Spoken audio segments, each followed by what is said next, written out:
Right, if the main reason that you're not investing is because you feel like you don't know enough, I've made this for you because if you just know these 6 things, you probably know more than the average person about investing. They are the basics, they're kind of the foundations, and will all make you much more likely to do well with investing. So I made it so that either you can go, actually, maybe I do know enough, I could probably get started, or you can go, that's the next thing I need to find out about. So you can go ahead and do that and tick it off. The first one is risk.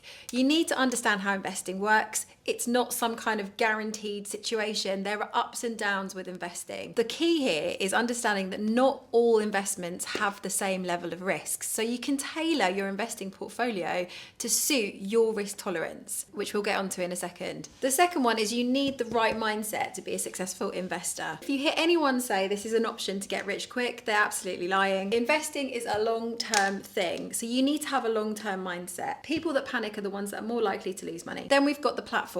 This is so important. I like to think of this as choosing your favorite supermarket. If you're investing long-term, like we just said, you're going to be with these people for a long time, so you want to choose the right ones. I would look at fees. Some platforms don't charge you anything to invest through their platform. Fees take away from your return, so it's really important. What options do they have? You might have a strategy for investments. You've got to make sure that they offer the things you want, and don't forget customer service. Your money is going to be invested through these people, so you want to be able to get in touch with them. Then we have taxes. I'm sure you'll agree there are not many tax efficient ways to grow your money these days, but with investing there is. It's going to be different in different countries. In the UK we have a stocks and shares ISA, we have a SIP if you're investing for your pension, and there's also a junior stocks and shares ISA if you want to invest for your kids. You get these tax wrappers inside your investment platform, so you kind of go from here to here. Then on to the next thing, which is diversification, and this thing allows you to manage your risk. So diversification just means spreading your risk out across different things. So instead of one stock, you could have a fund, which is like a collection of stocks, or you could have funds, which is more than one fund. Then there are different assets which behave in different ways. So rather than just stocks and shares, you could have things like bonds, or you could have gold. And then you can diversify across different locations and industries. So rather than just having all your stocks in the US or all your stocks in tech,